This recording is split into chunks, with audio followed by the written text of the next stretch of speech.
Hi, I'm Johannah and welcome to my channel. Today I want to go through with you 7 fragrances that I have here. These are all rosy, fruity berry, like berry fruit, with woody aspects to them. All the fragrances are like that. One is debatable as far as the woody goes, but yeah, so these are all rosy, fruity berry fragrances. The first one I have here is by Guerlain, and this is La Petite Robe Noire, released in 2012, and the perfumer is Thierry. The next fragrance is On a Date by Maison Margiela, released in 2022. Perfumer is Benaïm. From 2020 is Rouge Trafalgar by Dior, and the perfumer is François Demachy. Gucci Guilty Absolute pour Femme from 2018, and the perfumer is Alberto Morillas. And then from 2011, Trésor Midnight Rose, and the perfumer is Flipo. The oldest fragrance I have here is from 2007, and this is Amethyst by Lalique. The perfumer is Nathalie Lorson. And finally, from 2017, I have Delina by Parfums de Marley. And the perfumer here is Quentin Bisch. And this one is the 2017 version. I got this around 2022. However, some people say that it's been recently reformulated, so I don't know about that, but I just know that the listing in Fragrantica and Perfumo is from the 2017, and they're not mentioning any reformulations on Delina. All right, well, let's get started. I want to tell you about these fragrances and the things I noticed and the things that are different and similar between all of these 7. So I took notes on my impressions to compare these fragrances because, well, it's hard to kind of keep everything straight, so I wanted to make it streamlined. So I took some notes on my impressions. This is the first one. So La Petite Robe Noire by Guerlain and Thierry from 2012. So this is the most subtle and least long-lasting of all of these fragrances. It didn't last long on the strip, and it also is not lasting long on my skin. I do not detect any patchouli, although Fragrantica lists patchouli in the notes. Perfumer does not list patchouli. This is the most cherry-like and the most and the rose in this fragrance is the most smooth, subtle, and blended. It's not at all sharp, and it may be because it's of a higher quality and more natural rose materials used. The Guerlain website highlighting this fragrance, it specifies various rose essences and absolutes that they used and brings attention to that as a main quality in this fragrance. It also highlights black cherry with almond facets. Fragrantica lists vanilla in the notes here for this fragrance, and on the Guerlain website in the ingredients list I see coumarin, which is possibly where the vanillic aspects are coming from. I don't really smell much vanillic, but there is something a little creamy here. This is very lightly rose, more fruity. It smells kind of like more natural, more ethereal, more delicate, I guess. Like I would think it's more delicate than the others. Yeah. So this one lasts the least. It's the least long-lasting, and yeah, I don't know if there are any woody notes used at all, which may be part of why it doesn't last very long. Here on Fragrantica, people have voted for this fragrance to be more long-lasting than what I experienced. These next 2 fragrances I'm going to talk about are very similar to one another, so I'm putting them together here. On a Date from 2022. It is more balanced than Rouge Trafalgar in the way that it uses the patchouli here. Like when you smell Rouge Trafalgar, when I smell Rouge Trafalgar, I smell rose patchouli very strongly. The fruits that Rouge Trafalgar has listed are strawberry, cherry, raspberry, mandarin orange, blackcurrant, and grapefruit. And no floral notes are listed here, but I feel as though I can smell rose in this fragrance. Now, this fragrance was recently launched in a different version. It's called Rouge Trafalgar Esprit de Parfum, and that was released in 2024.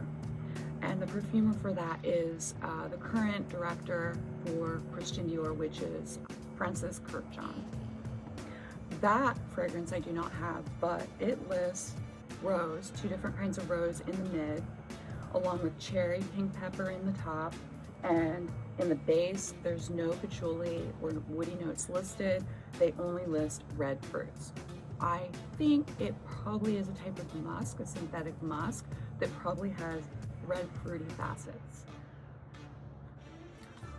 On a Date by Maison Margiela from 2022 is more balanced, in my opinion, than Rouge Trafalgar.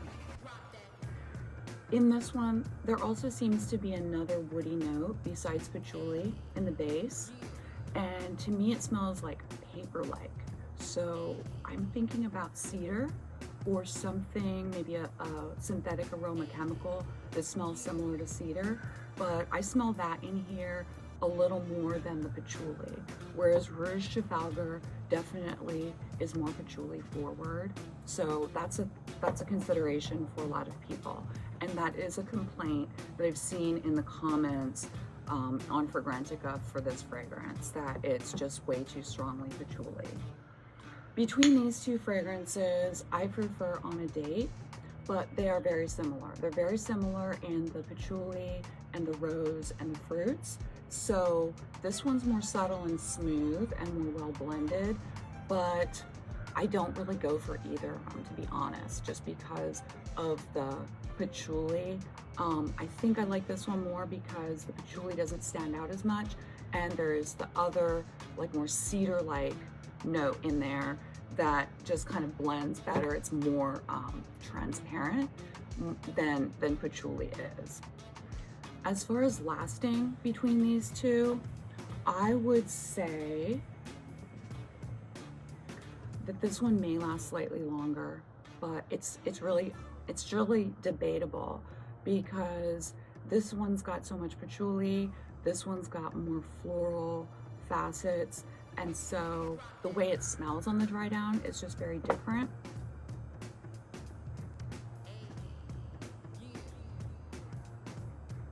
Yes, I think that this one has more dimensions to it, more notes that you can detect that are blended well. And the next fragrance from 2018, Alberto Morillas, is the perfumer for this one. Gucci Guilty Absolute pour Femme. This is a very rosy, fruity fragrance, and there is amber in this one, amber listed here.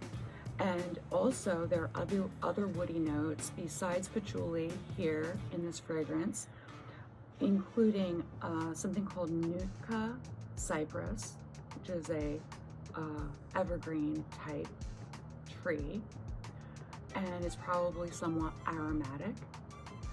It also mentions goldenwood, which is a captive ingredient aroma chemical. It also mentions another note, it's more in the top or mid notes, called Monarda. It's known as bee balm or wild bergamot. It's a flowering plant in the mint family that can be used in perfumery to create a fresh, citrusy, and floral top note. So it has citrus floral mint with a clean, fresh, sweet, and grassy aroma. So this one has amber, patchouli, and the other woody materials. And so it's very, very rosy, very rose forward with the berry and the woods there. Kind of like, this is a medium strength fragrance, and it's pretty all around. It's a pretty all around good fragrance here, but it's been discontinued. And the last three fragrances, Trésor, Midnight Rose, Amethyst by Lalique, and Delina by Parfums de Marley. These three I put together as smelling somewhat similar to each other with some differences. Trésor Midnight Rose by Lancôme, 2011, perfumer and Flipo. This one is rosy berry, and the rose is combined with other florals, peony and jasmine in here, as well as the fruit, which is raspberry.